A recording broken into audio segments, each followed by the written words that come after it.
Olá, pessoal, tudo bem? Então, vamos dar continuidade à nossa disciplina de ciências com o conteúdo Reino dos Fungos, o Reino das Plantas e suas características. Leitura do livro didático, então, na página 91 a 94 e depois da página 104 à página 108. Reino fungi, né, ou reino dos fungos. A ciência que estuda, então, esse reino é chamado de micologia. E quem faz parte desse reino são os cogumelos, os bolores, né, popularmente conhecido como fungos, leveduras, que são os fermentos, e também orelha de pau, que nós encontramos em algumas árvores. Características, então, gerais dos fungos, tá? Não possuem clorofila, é uma das características, por isso que eles não fazem parte do reino das plantas. Senão, dentro de uma evolução, eles estão mais próximos, então, do reino dos animais do que das plantas, tá? Nós vamos verificar agora algumas características, por que eles não fazem parte, então, do reino das plantas. Consumidores, heterótrofos, unicelulares e pluricelulares, são várias células. Essas células, então, são eucariontes, são organelas celulares diversas, são uma célula mais organizada. Vida livre ou parasitas, nós encontramos, então, esses fungos em vários ambientes, no solo, na água, em alguns organismos, né? Então, na forma de parasitas, e também eles fazem a decomposição. E os fungos, geralmente nós encontramos eles em lugares úmidos, né? No teto, às vezes quando não secamos direito, corretamente entre os dedos, então eles aparecem então em locais úmidos, e a parede celular de quitina, que nas células, essas paredes celulares é em forma de celulose, tá? Então, por isso, é uma das características que eles não fazem parte, estão no reino das plantas, ó. A parede celular é por forma de quitina e a reserva, né, a reserva de energia é em forma de glicogênio, que nas plantas, essa reserva de energia é em forma de amido, tá? Então, é a sua reprodução, então, através de esporos, que pode ser no formato de sexuado e assexuado, mas essa parte de reprodução nós vamos analisar no próximo slides. Também realizam a sua respiração, né? Pode ser com a utilização de oxigênio ou sem o oxigênio, e também existem alguns fungos que ele consegue alternar, ou seja, facultativo, né? Que ele pode estar utilizando o oxigênio ou não. Vamos observar então a estrutura básica de um fungo, tá? Lembre-se que alguns fungos existe sua particularidade. Aqui é uma estrutura geral, básica. Então, nós temos as hifas. Então, o conjunto de hifas nós chamamos de micélio, tá?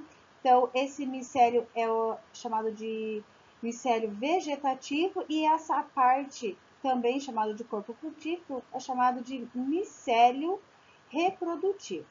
Esse micélio aqui, na parte interna, né, é um micélio de absorção, micélio de vegetativo, então de absorção. E esse micélio desse corpo que está para o lado de fora, que quando nós encontramos o cogumelo, nós enxergamos, na verdade, esse corpo frutífero ou micélio reprodutivo. E essas hifas, elas estão presentes desde aqui nesse micélio vegetativo até, então, no micélio reprodutivo ou corpo frutífero, tá? Então, as hifas é a base, então, da estrutura do corpo, então, dos fungos. Dentro dos fungos, então, existem duas formas de reprodução.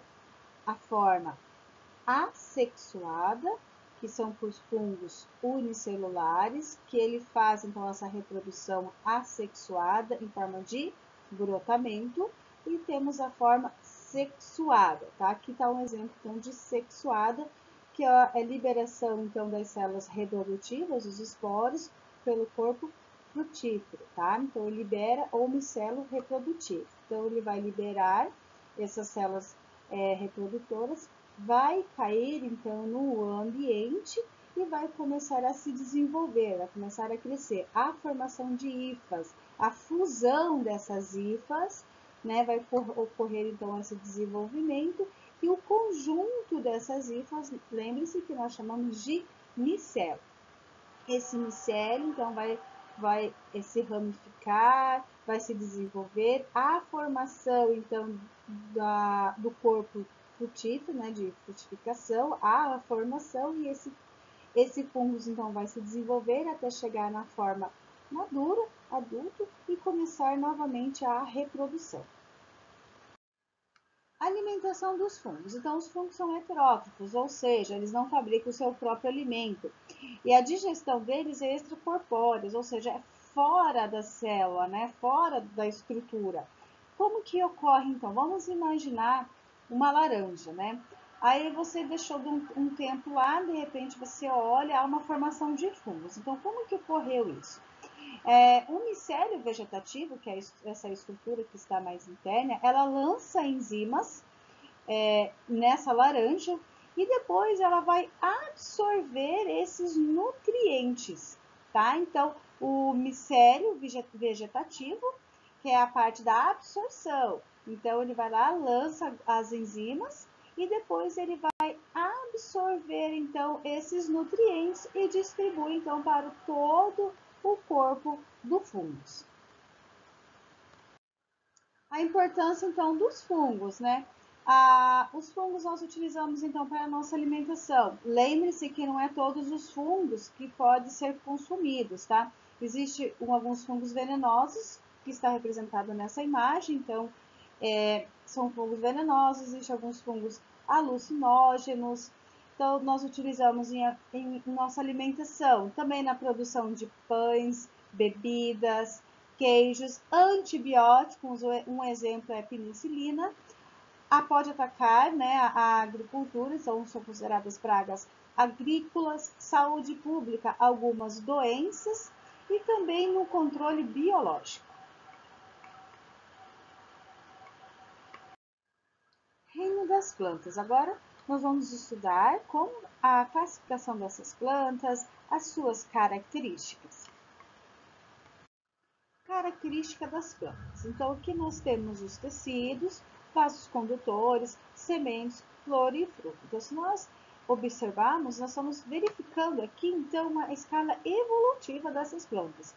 As plantas, então, elas possuem um tecido, né, diferenciado de outros seres vivos.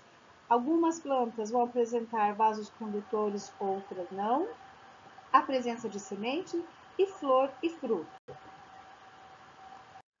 Então, as plantas, elas são autotróficas, né? Ou seja, elas produzem o seu próprio alimento, pluricelulares, possuem várias células, eucariotes, porque as suas células são organizadas, possuem um núcleo, e células completas com organelas diferenciadas, elas possuem algumas estruturas diferentes que nós, do reino animal, não possuímos. Aqui está a representação, então, de uma célula vegetal. Nós podemos identificar, então, a membrana celular, ela é mais espessa do que da célula animal. Aqui também tem o vacúolo, né? Podemos identificar, então, o vacúolo. O vacúolo, então, serve para armazenar substâncias e também controlar o pH e a água, tá? Então, é uma diferença que nós, animais, também possuímos, mas um tamanho bem reduzido. E o cloroplasto, né? O cloroplasto, então, é ele que vai realizar, auxiliar na fotossíntese. E as outras estruturas, mitocôndria, complexo de Golgi, núcleo, enfim, essas outras estruturas é parecida, então, que nós do reino animal possuímos. Tecido de uma angiosperma. Então, a angiosperma, né? Então, ela é a planta mais completa. Ela possui raiz, caule, folha. Apresenta, então, vasos condutores. Né? Então, aqui nós temos a representação da parte da raiz, a representação do caule e da folha. Então, a raiz, né? Então, ela apresenta a epiderme.